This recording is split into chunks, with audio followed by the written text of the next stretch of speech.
Alright guys, got a confession to make. Probably something you've suspected, maybe you've heard rumors, but I wanted you to hear it from me first, that I am, in fact, a lesbian.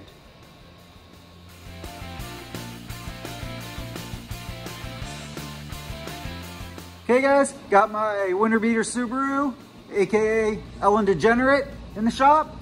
Show you around it real quick. It's an 03 Outback. It's an H6. That stands for how many hoses you can fit in here.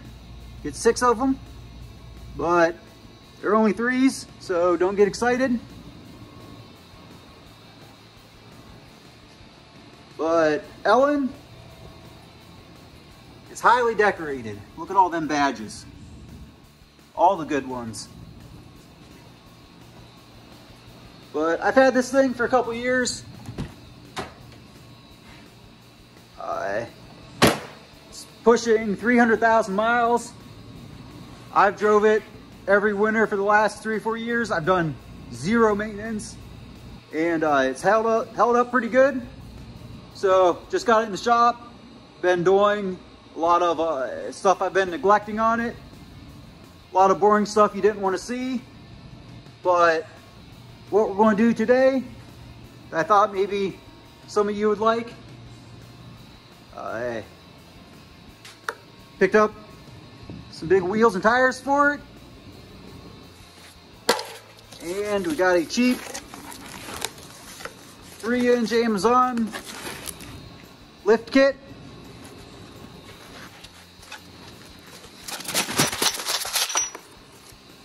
So there's the front spacer. There's a rear spacer. Like I said, it is 3-inch. I think they measure out right around 2 inches. But because of the ratio of where they sit on the strut, it'll give you 3-inch lift.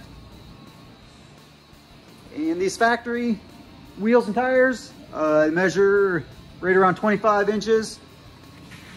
Picked up these 225, 65, 17s.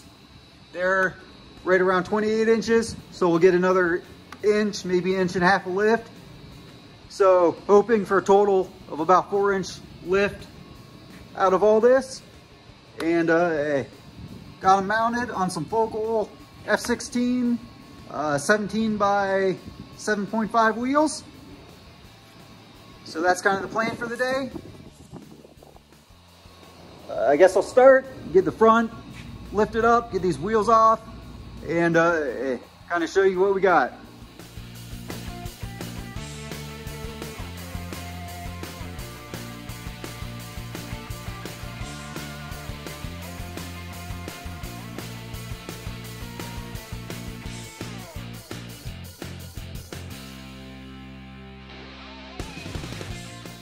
Okay, so I went ahead, tore this side apart. Give you guys a look at the driver's side before I tear it down, in case you've never done anything like this. Up top, you'll have these 3 nuts. In this case, they're 13s. And underneath, 2 19mm bolts and nuts. The only thing you want to keep in mind on these, you can see this top one is a little longer than the bottom. This top one is actually a cammed bolt. It is your camber adjustment. So just keep that in mind when you go throwing everything back together. Long one with the cam goes up top. But just spin those out. You have a couple small 12mm brake line, ABS sensor. So get those out of there. And that strut, you may have to push down a little bit on that control arm to get it out, but should come out no problem. So I'll get this one out, get them thrown on the bench, and we'll get those spacers on there. Okay, so I got both struts up on the bench. Got the spacers bolted on. They just bolt right to the factory mount. This side, I already got studs installed. This side I haven't yet, but in the hardware, they'll just come with these studs. One side of them has an Allen, and yeah, you'll just bolt those in. tighten them up with an Allen wrench, and they're good to go. So I'll finish this up, get them in place. I'm sure they're not going to go back in as easy as they came out, being that we now have a 2-inch spacer on them. But like I said, I'll get them up in place and see what we gotta do to get them mounted up.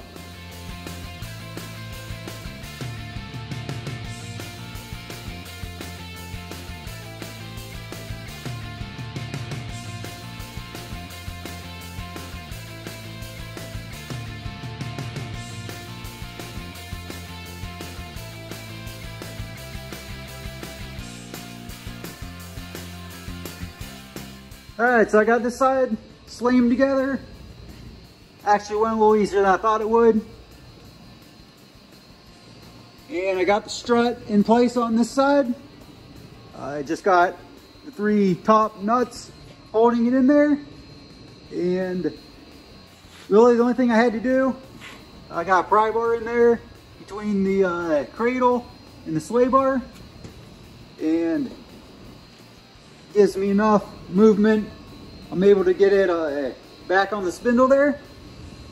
And really the only tip I'd give you if you're doing this, I don't know if you'll be able to see it. This is that cammed bolt I was talking about. You see how it's offset on one side? And it goes into that oval hole on the strut. And as you turn it, it either moves this strut in or out, adjusts your camber.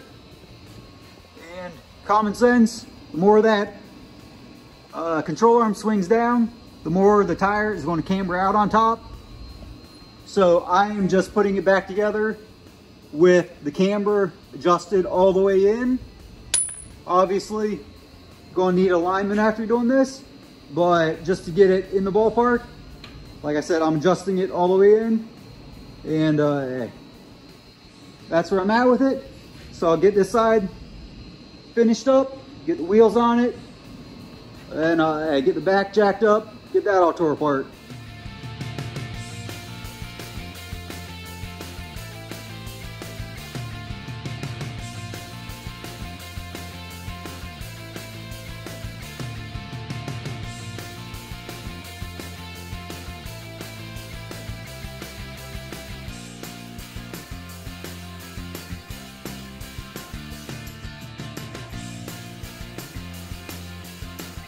Okay, so I got the front back on the ground, and looks like we're gonna have to lose the stone guard, probably do some trimming on the plastic bumper, that plastic rocker, and probably some of this cladding. Do a bunch of trimming on that, possibly have to beat in some metal on the firewall, but we'll address all that once I get this rear done. Got this side all tore apart. Left the driver's side together, show you guys exactly what I did. And don't pay any attention to them vice grips on that rubber brake line. It's fine. I'm a professional. I know what I'm doing. But, so the strut attaches with a 19 on the bottom. Inside, a couple 15mm nuts. But I knew from researching online to make life a little easier on yourself, getting these out, and especially going back together when it's 2 inches taller. Everybody recommends taking this upper control arm loose, just a 17mm bolt on the outside, same on the inside. So take this one completely out, loosen that one, just so you can swing stuff a little easier. And the sway bar just has some 12mm bolts on both sides. So I took those out, just to let this thing hang. And I was able to push everything, push that whole assembly down to get the strut out. And like I said, everyone says it'll make life a lot easier going back together with that spacer on it. So that's what I did. So I'm gonna get that other side tore apart, get these things on the bench, and get those spacers on there.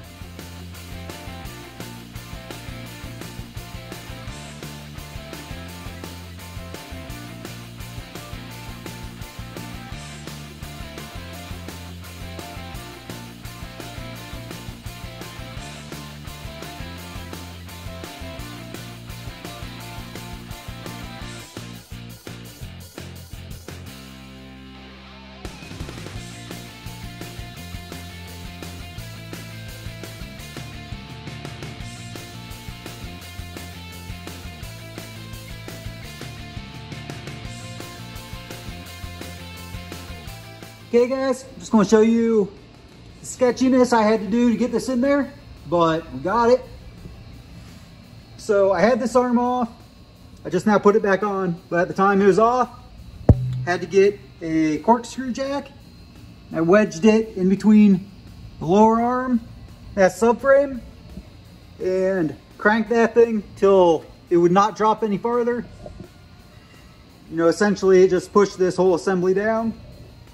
And hooked a ratchet strap to the strut towards the front of the car, and I tightened that, and it pulled the strut forward and over, which allowed me to get that big long 19mm bolt started.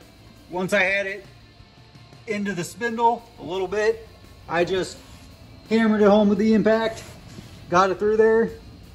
But it's a pain. Everything was under a ton of pressure. So, like I said, most times it's probably a bad idea to do what I did, but it got the job done. And yes, the vice grips are staying on there because I'm waiting on new caliper and pads. So that's where we're at with this side. I'm going to jump to the other side, get it all slammed together, and hopefully go for a test drive today.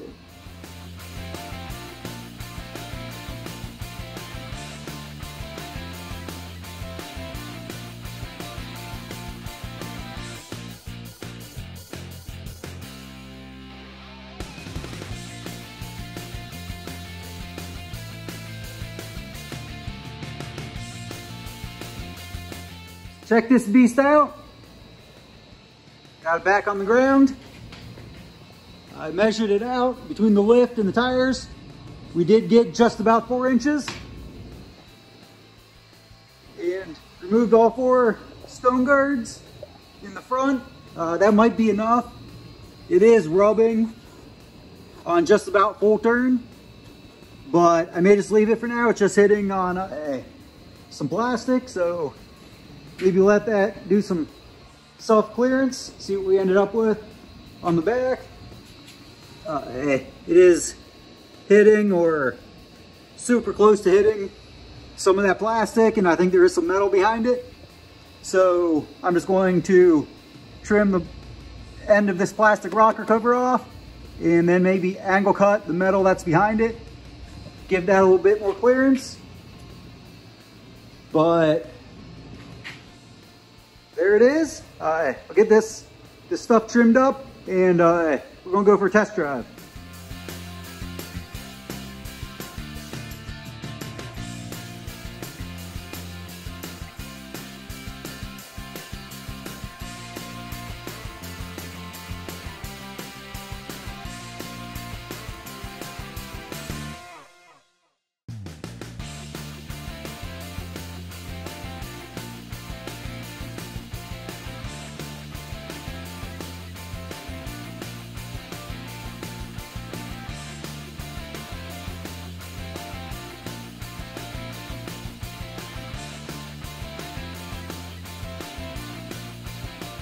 All right, guys, as good as it gets, at least for the time being.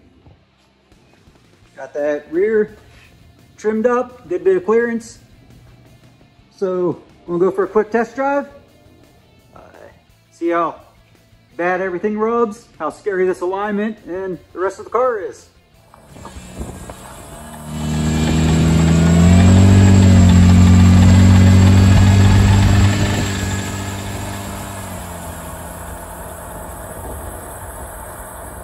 Alright, so she's a little bit all over the road, definitely going to need alignment.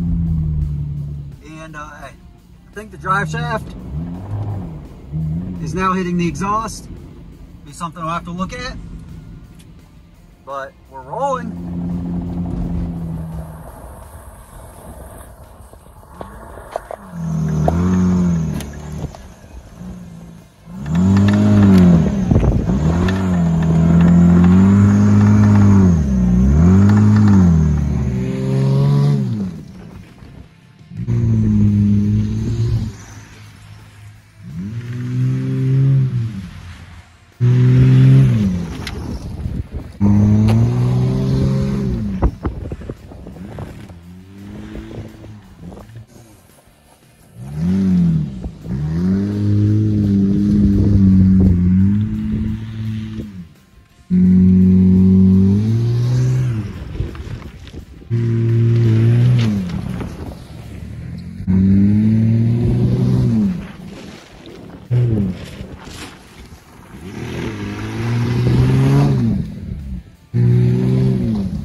Alright guys, I think that was a pretty successful test drive. A couple little things to address, mostly those axles and getting alignment done.